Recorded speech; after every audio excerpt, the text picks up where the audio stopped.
56% of Australian public believe that state and territory governments failed to conduct suitable hazard reduction burns in the lead up to the recent bushfire season, according to the latest Newspoll. Now, this is against the backdrop of wall-to-wall assertions in the public domain, particularly on social media from celebrities and overseas activists, that climate change started the fires. And if we just set new global emissions targets, well, that will in itself prevent future bushfires. Well, thankfully, Australians have read more, listened to more and formed their own fact-based position on this issue, as Newspoll shows. In what was a horrific fire season, it appears now that most Australians are of the opinion that hazard reduction burns were a major contributor. Mr. David Packham OAM is a scientist, formerly with the CSIRO, and an honorary research fellow with Monash University. He spent over 50 years examining bushfires and ways to reduce their impact, and he joins me now. I'm pleased to have you back on the show, David. Huge response last time you were on the program.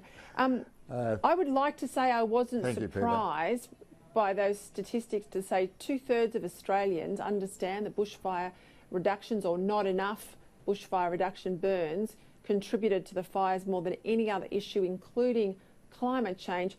But to see those statistics tells me there's still a lot of common sense out there in the community. Were you surprised? Well, I was, but boy, am I delighted. What a fabulous thing it is when you realise that the Australian public understand the truth and the situation of bushfires. The theory, the practice, we all know, and we can prove that that is correct. And for example, in Western Australia, in similar forests to ours, they have averaged 8% of their forest area, and they have had 3 deaths in about, well, my sort of lifetime, from about 1939 onwards. In Victoria, in the eastern states, we have averaged about 1%, if that, and we've had 320 deaths. So how much more proof do these people need? The Indigenous people did it. They made Australia a fabulously beautiful place, and we're doing everything we can by ignoring the fuels, mistreating the forest, to destroy what they have left for us. Right, I want to move to the issue of the Royal Commission, because the last time I spoke to you, there was speculation of a Royal Commission, but certainly no confirmation. It's now got a title. It'll be the National Royal Commission into Black Summer Bushfires. It was signed off last week, and the government has announced, of course, that hazard reduction burns, or the whole issue of hazard reduction, will form a key part of the inquiry. It's set to report by August. Now, what have you made of the terms of reference? What have you made about the very idea that we're having yet another inquiry, although it is a relatively tight time frame? Well, it's an interesting inquiry, and I think it's probably one that is well worthwhile. The issue now is not understanding the problem, not understanding the solutions, not understanding the physics, the theory, wherever you want to go, the experience. It is solving the political problem. And the political problem is the arrogance and intransigence of the eastern state people who refuse to accept the very best practice, and who, for some unaccountable reason, seem to want to continue this death and destruction. Well, we've had enough of it, and we know how to fix it.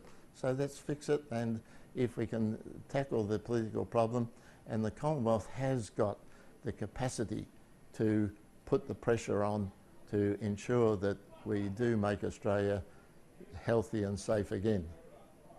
David Packham, you're a scientist. I'm not a scientist. I'm a lawyer, which is, you know, a lesser human being, I'm sure. But for so often on these issues, these environmental issues, we're told respect the science. The science is in. The science is uncontestable. The science is pretty clear when it comes to hazard reduction burns. A fire just needs oxygen, yes, and a fuel load and an ignition point. You know, if it doesn't have an ignition point, there's no fire. If there's not oxygen, there's, yes, no fire. And certainly if there's no fuel load, there's nothing and to if burn. There's no fuel. If the science is Very so simple. clear when it comes to bushfires, why is there even a debate? Well, this puzzles me. I cannot answer your question. There've been some people who have thought hard about this, and they say follow the money, follow who profits from maintaining this death and destruction that we have brought upon ourselves. I don't like that as a suggestion, but it may be true. I hope it's not. And there are groups who don't mind this problem continuing. For example, the fire agencies, they have to fail. We know they have to fail. The physics is such that they just cannot succeed. They cannot put out bushfires with the fuels that we've got. And what happens? They fail. 1939 they failed. 1944 they failed. We can just go on for years and years.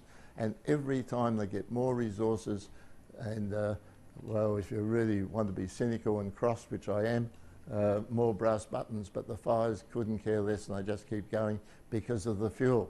And every Indigenous person knows this, and they must be laughing at us like mad. I'm going to have to leave it there, David Packham. I think your line's just about to fall out, but as always, it's a real thrill for me to have you on the show. You know more about this than anyone else has, well, than most people in the country, so it's a real delight to have you on. Thank you very much for your time tonight. Yeah. All right.